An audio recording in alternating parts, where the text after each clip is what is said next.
बिस्मिल्लाहिर्रहमानिर्रहीम, अस्सलाम वालेकुम। अच्छा, आज हमारे जो सेरिबेलम और बेसल गैंग्लिया रिमेनिंग रहता था न्यूरो एनाटॉमी का पार्ट, वो हम कवर करेंगे। ठीक है, पहले हम सेरिबेलम से स्टार्ट लेते हैं। सेरिबेलम में हमारे पास क्या कौन से पार्ट्स होते हैं? एक सेंटर पे जो सेरिबेलम का पार्ट होता है उसे वर्मिस कहते हैं और साइड्स पे हेमिस्फीयर्स होते हैं, सेरेब्रल हेमिस्फीयर्स। ठीक है, अब हमारे पास हेमिस्फीयर्स में लोब्स होते हैं। कौन कौन से हमारे पास सेरिबेलम के लोब्स होते हैं? कौन कौन से लोब्स हैं? एक है हमारे पास एंटीरियर लोब, ठीक है, एक है सेरिबेलम का पोस्टीरियर लोब और एक है फोक्यूलो-नोड्यूलर लोब। ओके, 3 लोब्स हैं हमारे पास। अब हम इन्हीं पॉइंट्स पे मेन सेरिबेलम के मेन फंक्शनल डिवीजन्स देखेंगे। ठीक है, देखिए सेरिबेलम का सबसे पहले तो मेन फंक्शन क्या है? सेरेब्रल कॉर्टेक्स में जो मूवमेंट की इन्फॉर्मेशन होती है ना, वो सेरिबेलम के पास आती हैं। सेरिबेलम उसमें करेक्टिव चेंजेस करता है। ठीक है, करेक्टिव, अगर कोई भी गलत मूवमेंट है अकॉर्डिंगली एडजस्ट करता है, करेक्टिव एडजस्टमेंट करके वापस सेरेब्रल कॉर्टेक्स को भेजता है ताकि अब वो बॉडी में भिजवाए। ठीक है, या डायरेक्टली स्पाइनल कॉर्ड में भी इसकी ट्रैक्स होते हैं। ठीक है, अच्छा, क्या फंक्शन है इसका? Timing of motor activities and in rapid smooth progression of movements, साथ monitors and makes corrective adjustment to the motor plane. Okay, अब इसकी फंक्शनल डिवीजन्स क्या है? ठीक है, उसके अकॉर्डिंग इसकी पैथोलॉजीज भी हमें समझ आ जाएंगी। ओके, अच्छा, एक इसका वेस्टिब्यूलो सेरिबेलम पार्ट है, एक स्पाइनो सेरिबेलम पार्ट है और एक सेरिब्रो सेरिबेलर पार्ट है। अच्छा, जो हमारे पास फोक्यूलो नोड्यूलर लोब हमने पढ़ा था ना इस एरिया में, इसमें हमारे पास वेस्टिब्यूलो सेरिबेलम पार्ट है। वेस्टिब्यूलो सेरिबेलम पार्ट का मेन फंक्शन क्या है कि बैलेंस में हेल्प करता है। जैसे वेस्टिब्यूलर नर्व नहीं थी, ये बैलेंस में हेल्प करता है। ठीक है, बैलेंस अगर ये ख़राब हो जाएगा, अब यहाँ पे कोई लेन होगी इस वाले पार्ट में, वेस्टिब्यूलो सेरिबेलम या फोक्यूलो नोड्यूलर लेब में, यहाँ की लेन होगी तो हमारे पास क्या होगा? नेस्टेगमस। ठीक है, तो मतलब एक पैथोलॉजी हमने क्या कर ली? नेस्टेगमस होगा। दूसरा हमारे पास है स्पाइनोसेरिबेलम। स्पाइनोसेरिबेलम किस एरिया में? वर्मिस और उसके साथ वाला जोन जो है, ठीक है, इंटरमीडिएट जोन जिसे हम कहते हैं। ये लेटरल जोन है और ये इंटरमीडिएट जोन है। ओके, तो स्पाइनोसेरिबेलम वर्मिस वाले एरिया में। स्पाइनोसेरिबेलम क्या करता है कि हमारे पास मूवमेंट्स को कंट्रोल करता है, मूवमेंट्स को। ठीक है, लिम्स वगैरह की जो मूवमेंट्स होंगी, अगर ये ख़राब होगा, लिम्स वगैरह की जो मूवमेंट्स होंगी, ठीक है, अगर ये ख़राब हो जाएगा तो हमारे पास एटैक्सिया होगा और साथ साथ इंटेंशन ट्रिमर्स। देखो तो इम्पोर्टेंट क्या हुआ? अक्सर आता है बार बार के सेरिबेलर इंजरी में कौन से ट्रिमर्स होते हैं? Intention trimmers. क्यों होते हैं? ये स्पाइनोसेरिबेलम एरिया है ना जो मूवमेंट्स को कंट्रोल करता है, उसके ख़राब होने की वजह से इंटेंशन ट्रिमर्स होंगे।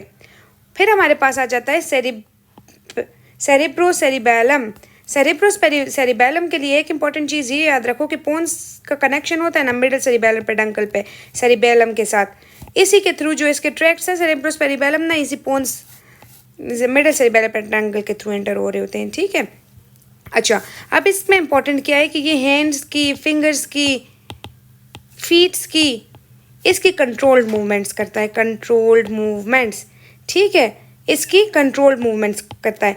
अगर ये ख़राब हो जाएगा तो अनकंट्रोल्ड मूवमेंट्स हो जाएंगे।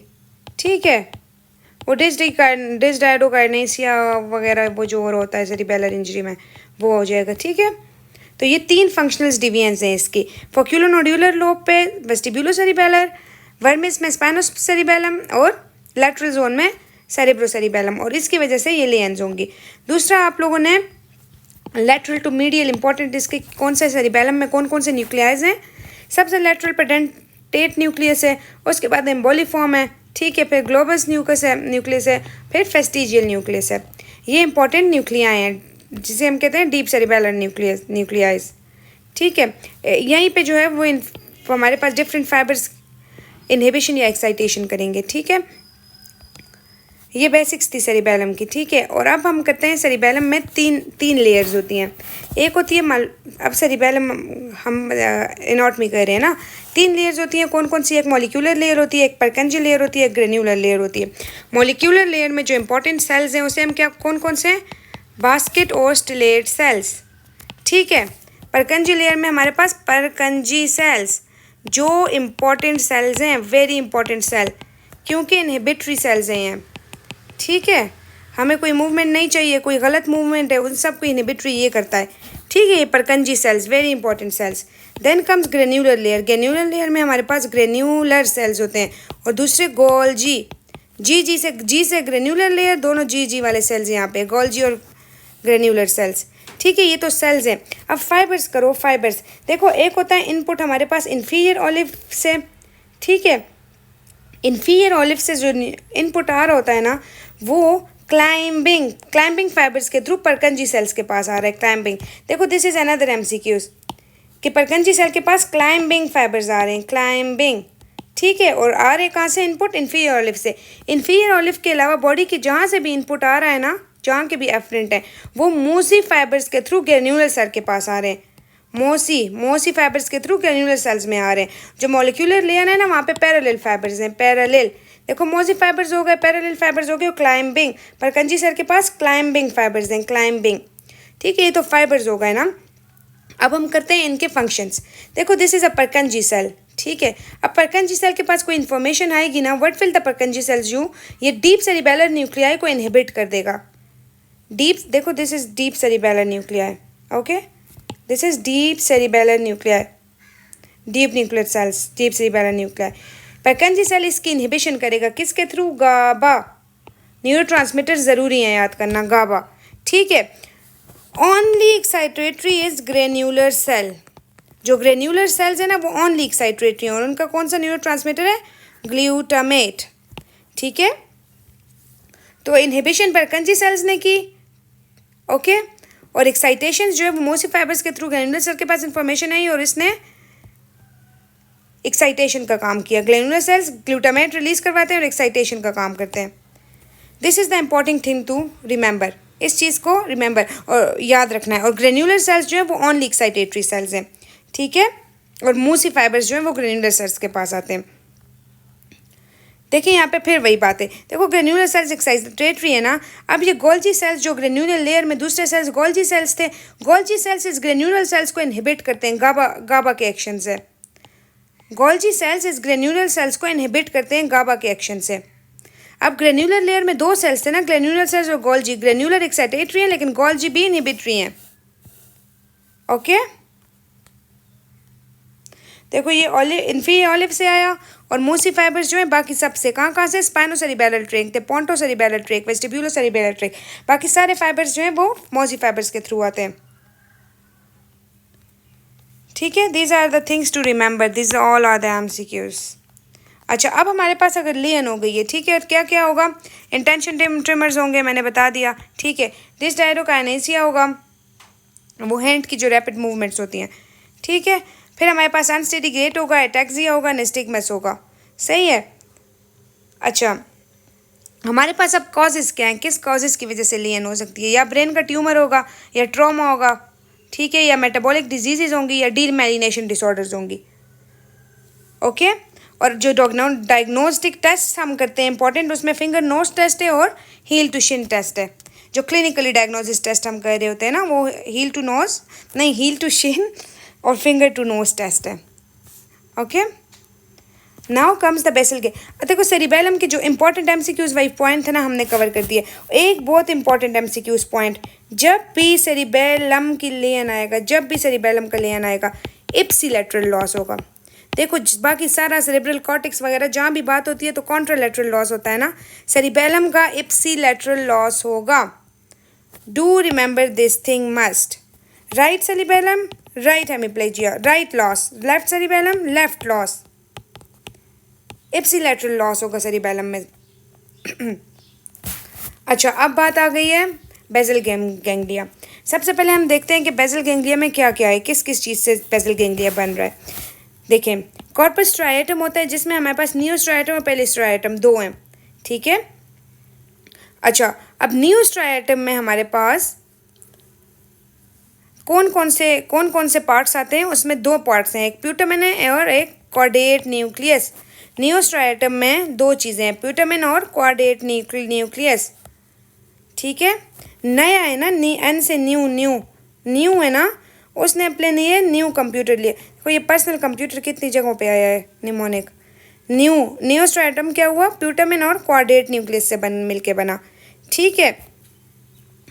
और पेलोस्ट्राटम किस चीज़ से मिलके बना, किस चीज़ से बना है, ग्लोबस पैलेडिस, ठीक है। अच्छा, अब ये प्यूटामिन और ग्लोबस पैलेडिस मिलके लेंटिफॉर्म न्यूक्लियस बना लेते हैं, लेंटिफॉर्म न्यूक्लियस। अच्छा, अब हम कह सकते हैं ना कि कॉर्पस स्ट्राइएटम किस चीज़ का है, कॉम्बिनेशन है लेंटिफॉर्म प्लस क्वाड्रेट। ये बात भी तो ठीक है ना। देखो ये दोनों मिलके लेंटिफॉर्म बना कर लिए, लेंटिफॉर्म और क्वाड्रेट बच गया। तो लेंटिफॉर्म और क्वाड्रेट मिलके क्या हुआ, लेंटिफॉर्म और क्वाड्रेट मिलके भी तो वो हो गया ना कॉर्पस स्ट्राइएटम, हुआ या नहीं। सिर्फ घुमा फिरा के बातें बताते हैं, एमसीक्यूज में इस तरह बातें आती हैं। कॉर्पस स्ट्राइएटम में दो पार्ट्स हैं, ठीक है। न्यू स्ट्राइएटम में प्यूटामिन और क्वाड्रेट न्यूक्लियस है, पेलो स्ट्राइएटम में ग्लोबस पैलेडिस है, ठीक है। फिर लेंटिफॉर्म न्यूक्लियस प्यूटामिन और ग्लोबस पैलेडिस से मिलके बनता है, ठीक है। इसीलिए कॉर्पस स्ट्राइएटम को हम ये भी कहते हैं कि quadrat nucleus plus lentiform nucleus है, okay. And this all are MCQs. This is MCQs. This is MCQs. This is MCQs. Everything is MCQs. किसी भी पॉइंट को घुमा के दे सकते हैं, ठीक है। ये वही बेसल गैंग्लिया की डायग्राम है। अच्छा, अब आ जाओ बेसल गैंग्लिया का फंक्शन पे। देखो बेसल गैंग्लिया का मेन फंक्शन क्या है। बेसल गैंग्लिया के दो पाथवेज होते हैं, दो पाथवेज। एक होता है डायरेक्ट पाथवे, एक होता है इनडायरेक्ट पाथवे। अगर देखें हमें कोई मूवमेंट चाहिए, इन केस एग्जांपल ले लो, हमें फ्लेक्शन चाहिए, फ्लेक्शन, ठीक है। मतलब हमने बाइसेप का काम करवाना है ना, हमें फ्लेक्शन चाहिए।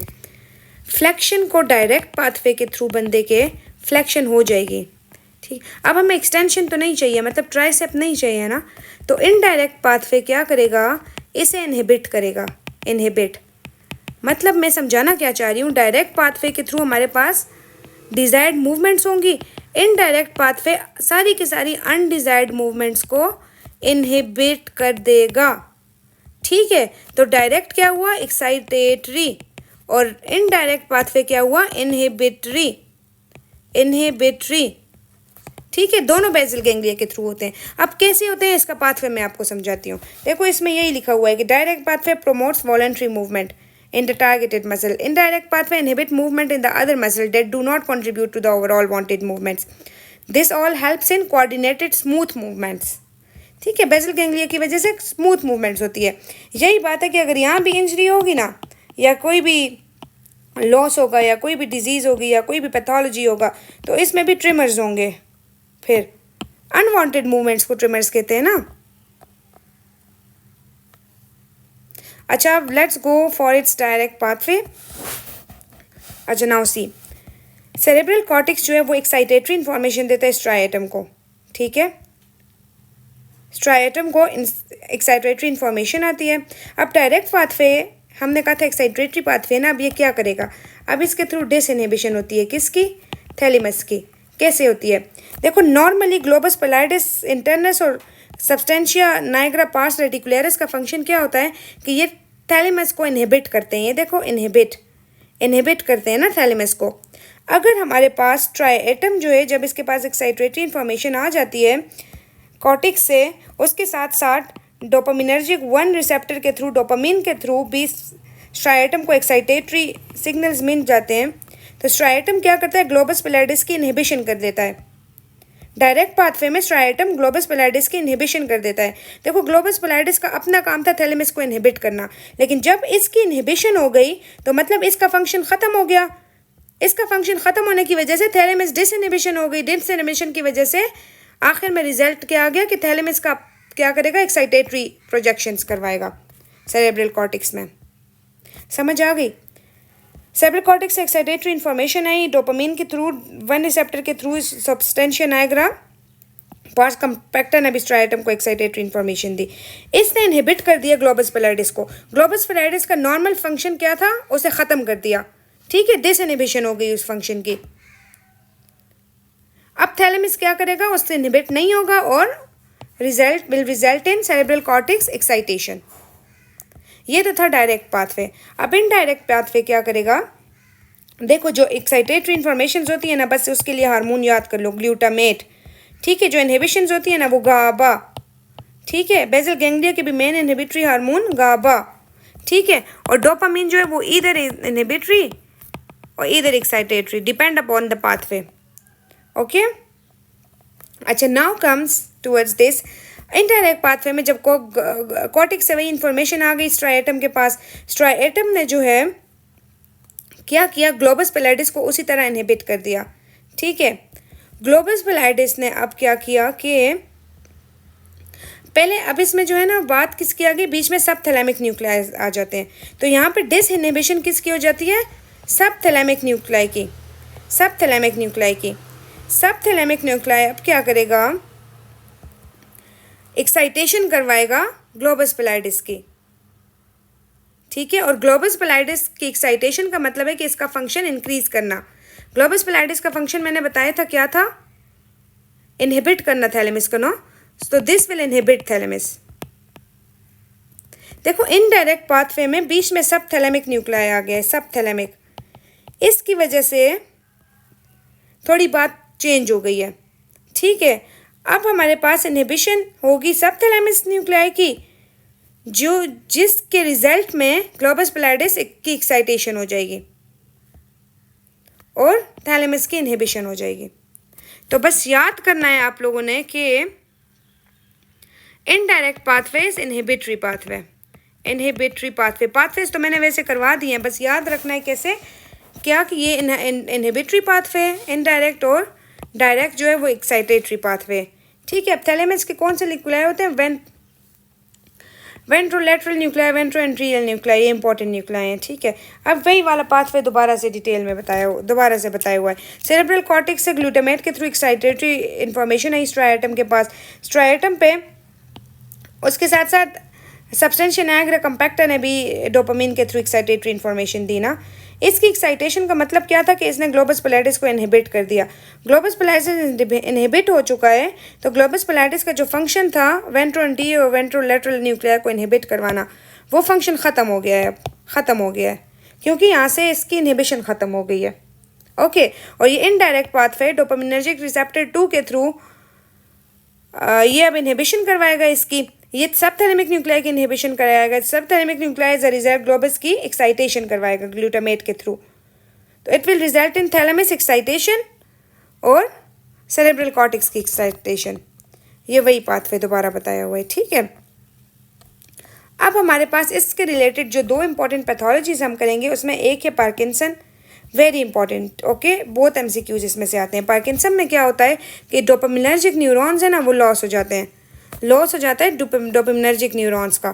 ठीक है, सब्सटेंशिया निग्रा से डोपामिनर्जिक न्यूरॉन्स आते हैं ना, उसका लॉस हो जाता है, जिसकी वजह से पेशेंट हमारे पास प्रेजेंट करता है ट्रिमर्स के साथ, ट्रिमर्स जिसे हम कहते हैं pin railing trimmers at rest, मतलब रेस्टिंग ट्रिमर्स। अचानक से बैठे बैठे रेस्ट पे जो है वो बंदे को ट्रिमर स्टार्ट हो जाते हैं।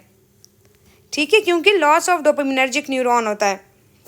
कॉग wheel rigidity, another feature is cog wheel rigidity. ठीक है, और क्या होता है, एकाइनेसिया या bradykinesia, posture instability, shuffling gait, small hand writing जिसे हम कहते हैं माइक्रोग्राफिया। इसे याद करने का निमोनिक क्या है, ट्रेप्स। ठीक है, रेस्टिंग ट्रिमर्स इसके नहीं भूलना। डिमेंशिया भी होता है, लेकिन लेट फाइंडिंग होती है डिमेंशिया की। ओके, अच्छा, इसकी जो फाइंडिंग याद रखनी है ना, वो क्या है, इसमें लिवाई बॉडीज होते हैं जो किस पे कंपोज होते हैं, अल्फा सिन्यूक्लियन पे। ठीक है, जो कि इजिनोफिलिक इंक्लूजन्स होती हैं, बस ये लिवाई बॉडीज इसमें होते हैं, पार्किंसन में लिवाई बॉडीज होते हैं। अच्छा, डोपामिन का एक इंपॉर्टेंट एमसीक्यूज वाइज एक चीज़ मैं बता दूं, डोपामिन जो है वो प्रोलैक्टिन को इनहिबिट करता है, प्रोलैक्टिन को इनहिबिट करता है। ठीक है, घुमा फिरा के ये एमसीक्यूज आता है बार बार, डोपामिन प्रोलैक्टिन को इनहिबिट करता है, ये फंक्शन भी डोपामिन का याद रखना है। ठीक है, पार्किंसन की इंपॉर्टेंट चीज़ हमने कर ली है कि resting trimmers, rigidity, कॉग wheel rigidity और एकाइनेसिया वगैरह इसमें हो रहा होता है। ठीक है, दूसरी चीज़ क्या है, हंटिंगटन डिजीज़। अब हंटिंगटन डिजीज़ में क्या होता है कि एट्रोपी होती है हमारे पास क्वाड्रेट प्यूटामिन की। ठीक है, क्वाड्रेट एंड प्यूटामिन की एट्रोपी होती है, जिसके रिजल्ट में हमारे पास डोपामिन ज़्यादा हो जाता है, क्योंकि सब्सटेंशिया निग्रा तो इंटैक्ट है ना, कॉर्डेट और ब्यूटामिन की एट्रोपी की वजह से एसिटाइल कोलिन और गाबा रिड्यूस हो जाते हैं, ठीक है। और होता क्या है, ग्लूटामेट की एक्साइटोटॉक्सिसिटी हो जाती है। अब ये होता क्यों है, ये ऑटोसोमल डिजीज़ है, autosomal disease, autosomal dominant disease, ठीक है। इसमें ट्राई न्यूक्लियोटाइड रिपीट हो रहा होता है। ट्राई न्यूक्लियोटाइड कौन सा, CAG रिपीट होता है हंटिंगटन डिजीज़ में, ठीक है। और ये किस क्रोमोसोम पे होता है, क्रोमोसोम 4। हंट से याद रखो, हंट 4 लफ्ज़ का, क्रोमोसोम 4 हंटिंगटन, ठीक है। अब इसमें होता क्या है, पेशेंट कैसे मैनिफेस्ट करता है, यूजली 20 से 50 ईयर्स के एज में रिप्रेजेंट करता है। और इसमें होता क्या है, कोरिया होता है, एथिटोसिस होता है, एग्रेशन होता है, डिप्रेशन, डिमेंशिया वगैरह के साथ पेशेंट प्रेजेंट करता है, ठीक है। अब ये एथिटोसिस, कोरिया, ये स्पेसिफिकली किस किस की वजह से होते हैं, ब्यूटामिन कॉर्डेट, ये किस किस की वजह से होते हैं, इनके अपने या मेरे ख्याल से एथिटोसिस जो है वो कॉर्डेट की वजह से होता है। अब ये मुझे भूल रहा है, AA का पॉइंट है, AA से रीड कर लें फिर, ठीक है। AA के पॉइंट्स में लिखा हुआ है स्पेसिफिकली। अगर कोरिया आ जाए ना, तो फिर हमने क्या करना है, ये चीज़ जो है वो AA में मेंशन है, ठीक है। तो ये वहाँ से देख लेनी है। बाकी एज अ होल अगर सिनेरियो इस तरह है, कोरिया, एथिटोसिस, एग्रेशन वगैरह, तो इसका मतलब है कि हंटिंगटन डिजीज़ है, ठीक है।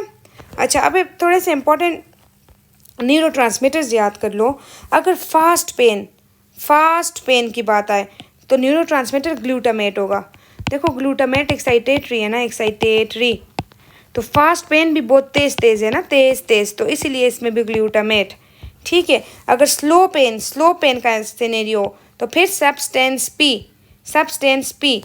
पेन इनहिबिटरी फाइबर्स का पूछो, इनहिबिटरी फाइबर्स, ठीक है, इनहिबिटरी फाइबर्स तो neurotransmitter इनकेफिलिन। Pain is mediated by bradykinin and prostaglandins, but bradykinin is greater than prostaglandins. Pain mediation में, पेन के मीडिएटर्स में bradykinin is greater than prostaglandins, और इनहिबिशन में एनकेफिलिन्स, ठीक है। ब्रेन स्टेम का जो स्ट्राइटल फाइबर्स हैं वो सेरोटोनिन रिलीज करते हैं, ठीक है। जो कॉर्टेक्स के स्ट्राइटल फाइबर्स हैं वो ग्लूटामेट रिलीज करते हैं। ब्रेन स्टेम के स्ट्राइटल फाइबर्स सेरोटोनिन रिलीज करते हैं और कॉर्टेक्स के स्ट्राइटल फाइबर्स ग्लूटामेट रिलीज करते हैं। इमोशंस कौन कंट्रोल करता है, इमोशंस एमेग्डाला कंट्रोल करता है, जो लिम्बिक सिस्टम का पार्ट है ना, एमेग्डाला सिंगुलेट गायरिस। और इमोशंस किसके थ्रू कंट्रोल होते हैं, डोपामिन। मूड और बिहेवियर सेरोटोनिन के लिए याद रखो ये मूडी हार्मोन है, मूडी हार्मोन पे बहुत न्यूरोट्रांसमीटर है, इस पे बहुत ज़्यादा कुछ सिनेरियोज आते हैं। अच्छा, मूड और बिहेवियर। अच्छा, अगर नाइग्रोस्ट्राइटल पाथवे की बात आ जाए तो डोपामिन।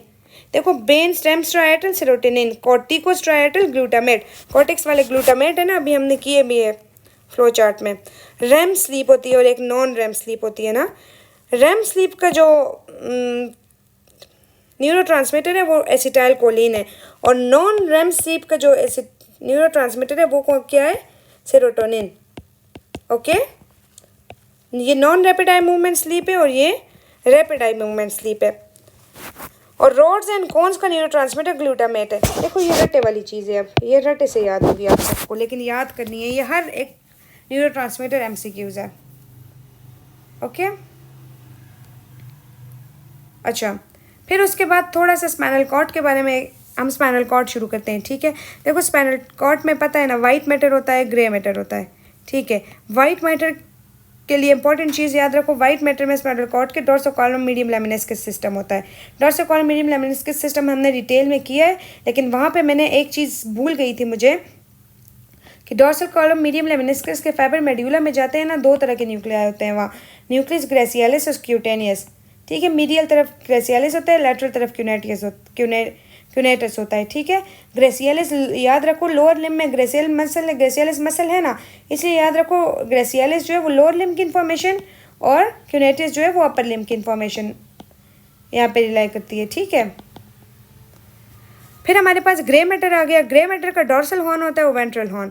डोर्सल हॉर्न हमें पता है कि सेंसरी इन्फॉर्मेशन के साथ है, वेंट्रल हॉर्न जो है वो मोटर इन्फॉर्मेशन के साथ है, मोटर, ठीक है। उसके अलावा एक हमारे पास होता है लेटरल हॉर्न। लेटरल हॉर्न के बारे में क्या याद रखो कि ये इसमें यहाँ पे ऑटोनॉमिक प्री गैंग्लियनिक न्यूरॉन्स होते हैं, ऑटोनॉमिक प्री गैंग्लियनिक न्यूरॉन्स। जो उसमें प्री गैंग्लियनिक सिंपैथेटिक न्यूरॉन्स हैं वो कहाँ से आ रहे होते हैं, T1 2 L2, ठीक है, थोरैकोलम्बर पाथवे। और जो प्री गैंग्लियनिक पैरासिम्पैथेटिक है वो सैक्रल सेगमेंट्स है। ये चीज़ याद करना क्यों ज़रूरी है, क्योंकि MCQ आ रहा होता है सैक्रल सेगमेंट से अबव लेन है, अबव। इसका मतलब है सिंपैथेटिक लॉस है ना, सिंपैथेटिक। सैक्रल सेगमेंट से अबव तो सिंपैथेटिक ही हुआ ना, सिंपैथेटिक लॉस। तो ब्लैडर का पूछते हैं कि ब्लैडर में क्या होगा, ब्लैडर में क्या होगा हमारे पास, ब्लैडर क्या हो जाएगा, ऑटोमेटिक। सिंपैथेटिक लॉस हो गया, ऑटोमेटिक ब्लैडर हो जाएगा, स्पास्टिक पैरालिसिस हो जाएगी, ठीक है। और अगर हमारे पास सैक्रल सेगमेंट का लॉस है, सैक्रल तो पैरासिम्पैथेटिक लॉस है, तो हमारे पास क्या होगा, ऑटोनोमस ब्लैडर हो जाएगा, ऑटोनोमस, ओके, ऑटोनोमस ब्लैडर हो जाएगा। और पैरालिसिस क्या होगी, फ्लैसिड पैरालिसिस होती है, क्योंकि उस लेवल पे सैक्रल सेगमेंट्स के लेवल पे लोअर मोटर न्यूरॉन लिया ना उस लेवल पे, इसलिए फ्लैसिड पैरालिसिस, ठीक है। ये बात याद रखनी है। प्री गैंग्लियन सिंपैथेटिक T1 से L2, pre ganglion parasympathetic sacral segment से। अच्छा, अब आ जाओ जी हमारे पास स्पाइनल कॉर्ड के इम्पॉर्टेंट MCQs टाइप वाइज हम अब कवर करना स्टार्ट करते हैं, ठीक है। अच्छा देखो, इन अडल्ट में स्पाइनल कॉर्ड किस लेवल पे एंड करता है, L1 के लोअर बॉर्डर पे, ठीक है, लोअर बॉर्डर ऑफ L1 पे, ठीक है। मेन हमारा फोकस L1 है, अगर L1 का ऑप्शन हुआ फिर हम L2 सिलेक्ट करेंगे, ठीक है। वैसे L1 जो है वो मेन ऑप्शन है। अडल्ट्स में लोअर बॉर्डर ऑफ L1 पे टर्मिनेशन होती है स्पाइनल कॉर्ड की, और चाइल्ड में L3 पे, ठीक है।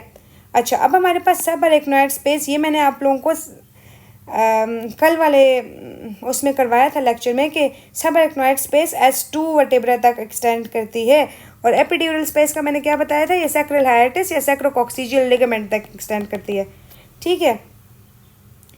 अच्छा, हमारे पास अब लंबर पंक्चर के लिए हमारे पास यूजली कौन से लेवल पे परफॉर्म करते हैं, L3 L4 या L4 L5 पे, ठीक है, जो क्वाड्रा एक्विना के लेवल्स होते हैं। अब मैं आप लोगों को बताऊंगी क्वाड्रा एक्विना और कॉनस मेडुलरिस क्या चीज़ है। सिर्फ ये लेवल याद रखो, ये MCQs वाइज इंपॉर्टेंट लेवल है कि सब लंबर पंक्चर हम किन लेवल पे करते हैं, L3 L4 पे या L4 L5 पे, ठीक है। और लंबर पंक्चर करते क्यों हैं, ताकि हम CSF को ऑब्टेन कर सकें। CSF हम क्यों ऑब्टेन करते हैं, ताकि डिफरेंट इन्फेक्शन जैसे हमारे पास मेनिंजाइटिस वगैरह हो गया, ठीक है, उसमें हम करते हैं, गुलन बैरी वगैरह में या बाकी डिसऑर्डर्स में जिसमें हमने CSF को रीड करना है ना, उसमें हम CSF लंबर पंक्चर करते हैं, ठीक है। अच्छा, ये इसमें यही लिखा है कि L3 से L5 के दरमियान करना है, ओके। अच्छा, अब हमारे पास देखो MCQs इसमें कितने कवर हो गए, ये भी MCQs है।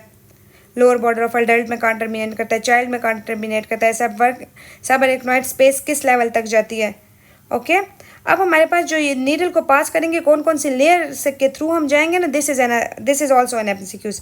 लाइन वाइज हम आप लोग याद रखो, सबसे पहले स्किन है, फिर फेशिया है, फिर सुप्रास्पाइनस लिगामेंट है, फिर इंटरस्पाइनस लिगामेंट है, लिगामेंटम फ्लेवम है। देखो, अगर हमारे पास MCQs आता है ना एपिड्यूरल स्पेस का, अगर हमसे एपिड्यूरल स्पेस का पूछो कि एपिड्यूरल एनेस्थीसिया देते हुए लास्ट हम क्या पियर्स करेंगे, तो एपिड्यूरल स्पेस में एपिड्यूरल एनेस्थीसिया देते हुए हम लास्ट लिगामेंटम फ्लेवम को पियर्स करेंगे, ठीक है। लेकिन अगर हमारे पास MCQs आ जाता है कि अरेक्नॉइड स्पेस तक जाना है, अरेक्नॉइड स्पेस तक जाना है, हमने CSF ट्रेन करना है, उस पॉइंट पे सबसे लास्ट लेयर हमारे पास अरेक्नॉइड मैटर होती है। अरेक्नॉइड मैटर के नीचे ही अरेक्नॉइड स्पेस होती है ना, वहाँ से हम CSF लेते हैं, ठीक है। अरेक्नॉइड मैटर के नीचे अरेक्नॉइड स्पेस होती है ना। This is another important MCQs। इन दोनों को MCQs वाइज याद रखना। एपिड्यूरल स्पेस का पूछो तो लास्ट पियर्स लिगामेंटम फ्लेवम में, और अगर सबड्यूरल स्पेस सब अरेक्नॉइड स्पेस का पूछो तो फिर लास्ट पियर्स अरेक्नॉइड मैटर है, ओके। अब ये एक डायग्राम आप लोग सीख लो ना, तो आप लोग वो वाले MCQs कभी नहीं मिस करोगे कि C1 और C2 के दरमियान क्या है, L1 और L2 के दरमियान क्या है, T1 और T2 के दरमियान कौन सी नर्व है। देखो इसको गौर से देखो, थोड़ी सी ब्लर डायग्राम है लेकिन ये बहुत अच्छी डायग्राम है, मैंने इसलिए डाल दी।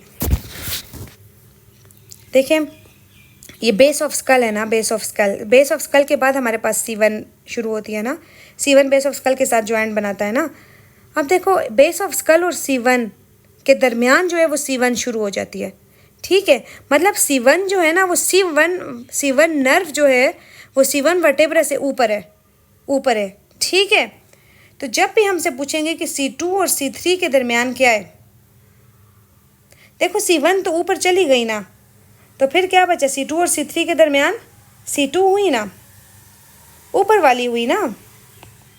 तो जब भी सर्वाइकल वाले की बात आएगी ना तो ऊपर वाला वर्टेब्रा नर्व, सर्वाइकल नर्व की जब भी बात आएगी तो ऊपर वाला वर्टेब्रा हम करेंगे कि कौन सा डैमेज होगा। ठीक है, तो ऊपर वाले वर्टेब्रा के साथ वाली नर्व को हम याद रखेंगे, ऊपर अबाव।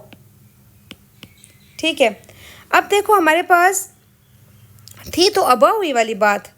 ठीक है, लेकिन हमारे पास वर्टेब्रास क्या हैं? 7 है और नर्व जो हैं वो C8 तक हैं।